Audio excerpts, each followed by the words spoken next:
নমস্কার, আমি আজকে নিয়ে চলে এসেছি আপনার আমার সকলের স্বাদের একটি প্রিয় রেসিপি, চিকেন বিরিয়ানি রেসিপি। খুব ঘরোয়া উপায়ে অথচ রেস্টুরেন্টের মতোই স্বাদের।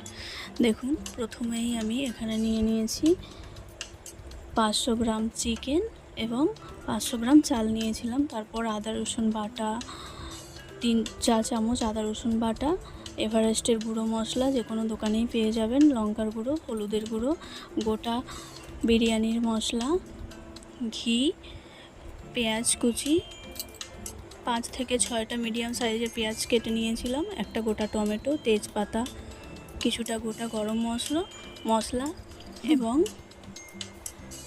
টক দই। দেখুন, প্রথমেই আমি এখানে চালটা ভিজিয়ে নিচ্ছি।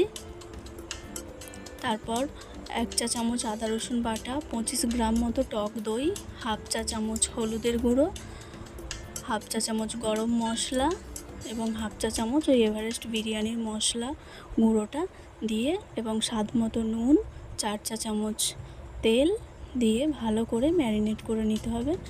দেখুন, আমি এখানে ভালো করে ম্যারিনেট করে নিচ্ছি। খুব ভালো করেই ম্যারিনেট করে নিয়ে 1 ঘন্টা মতো ওটা রেখে দিতে হবে। ওটা আমি রেখে দিলাম এবং অপর দিকে আমি গ্যাসের ফ্লেমটা অন করে নিলাম, নিয়ে ওতে একটা কড়াই বসিয়ে দিলাম।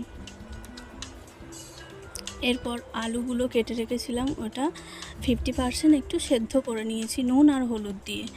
তারপর আলুটা নামিয়ে রেখে ওই কড়াইতে তেল দিয়ে দিলাম।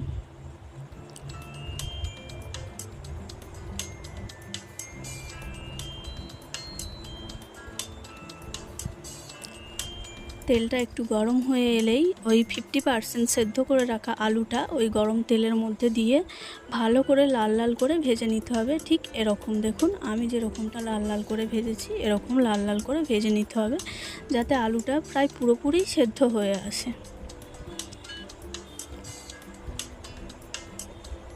তারপরে আলুটা তুলে নিলাম এবং ওই গরম তেলে গোটা গরম মশলা আর একটা গোটা টমেটো, একটা তেজপাতা দিয়ে দিলাম।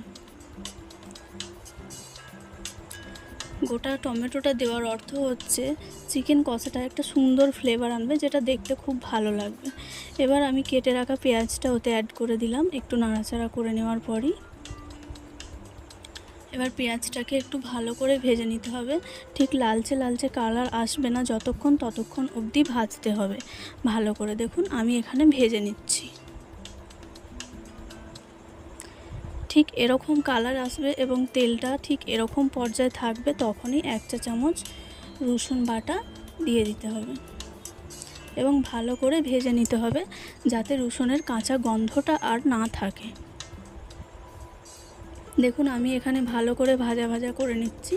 ঠিক রসুনের কাঁচা গন্ধটা চলে যাবে সেই রকম সময়তেই আদা বাটা দিয়ে দিতে হবে। আমি এখানে 1 চা চামচ আদা বাটা নিয়ে নিয়েছি, ওটা অ্যাড করে দিলাম এবং আদাটাকেও একটু নেড়ে চেড়ে নিতে হবে। দিয়েছিলাম হাফ চা চামচ মতো লবণ।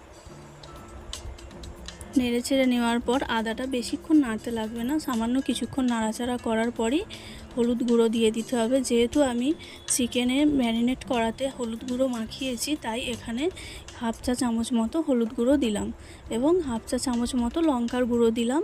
বিরিয়ানিতে বেশি ঝাল ভালো লাগে না, তাই খুব কমই লঙ্কার গুঁড়ো দিলাম।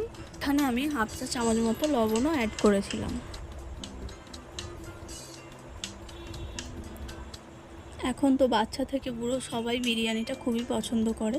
তো এরকম করে বিরিয়ানি করলে আপনাদের পেট খারাপ হওয়ার ভয়ও থাকবে না এবং খুব বেশি মশলাও লাগবে না, কিন্তু স্বাদটা হবে ঠিক রেস্টুরেন্টের স্বাদে।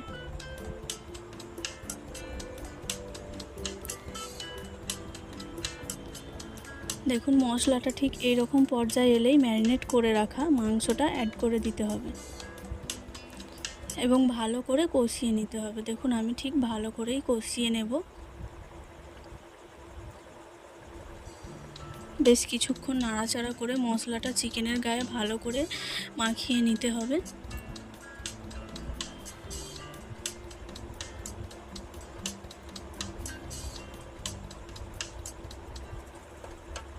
তারপরেই ঢাকা দিয়ে রাখতে হবে 3 থেকে 5 মিনিট ঢাকাটা দেওয়ার পরেই খুলে আবার একটু নাড়াচাড়া করে নিতে হবে, না হলে বেশিক্ষণ ঢাকা দিয়ে রাখলে কড়াতে লেগে যাওয়ার চান্স থাকতে পারে।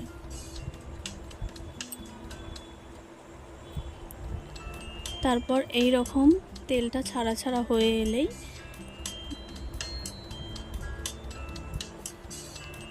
দেখেছেন, কথা বলতে বলতে ভুলেই গেছি যে গোটা গরম মশলাটা নিয়েছিলাম বিরিয়ানির, ওটা শুকনো কড়ায় নেড়ে আমি গুঁড়ো করে নিয়েছিলাম। ওই গুঁড়ো মশলা আর এভারেস্টের যে বিরিয়ানির গুঁড়ো মশলাটা নিয়েছিলাম, ওই দুটো মিলিয়ে হাফ চা চামচ মতো ওতে এই মাংসটায় অ্যাড করে দিতে হবে।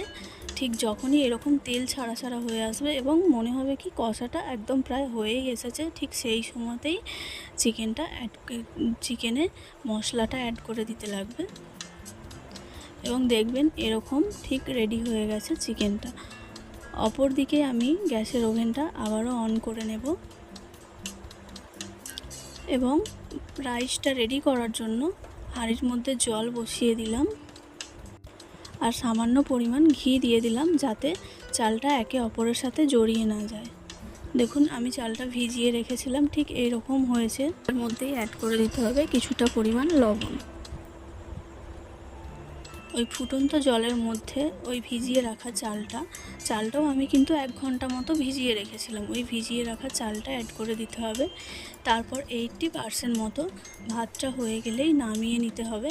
আমি এখানে নামিয়ে নিয়ে 2 চা চামচ মতো ঘি ওতে একটু মাখিয়ে নিচ্ছি, কারণ ওপর থেকে ঘি দিলে কিছু ভাতে হয়তো ঘি যায়, আবার কিছুটায় যায় না, তাই আমি একটু আগের থেকে মাখিয়ে নিলাম।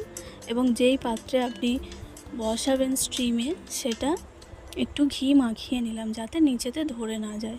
এবং আমি ঠিক মতো সাজিয়ে পাটে বসাবার জন্য রেডি করছি।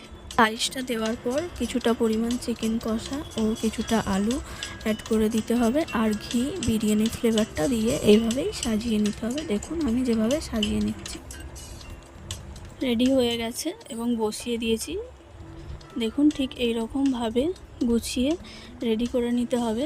আর আলাদা করে কোনো চাপা দেওয়ার ঝামেলা বা পেঁয়াজ ভাজা দেওয়ার ঝামেলা এরকম কিছু রাখতেই হবে না। 5 মিনিট রেখে দিলে স্টিমে রেডি হয়ে যাবে আমার স্বাদের চিকেন বিরিয়ানির রেসিপি। ভিডিওটা কেমন লাগলো কমেন্ট করে বলবেন, ভালো লাগলে চ্যানেলটা সাবস্ক্রাইব করে দেবেন এবং লাইক করতে ভুলবেন না। সবাই সুস্থ থাকবেন। দেখুন চিকেনটা এখানে খুব ভালো করে সেদ্ধ হয়ে গেছে এবং আলুটাও খুব ভালো করে সেদ্ধ হয়ে গেছে আর স্বাদটাও হয়েছিল রেস্টুরেন্টের মতোই।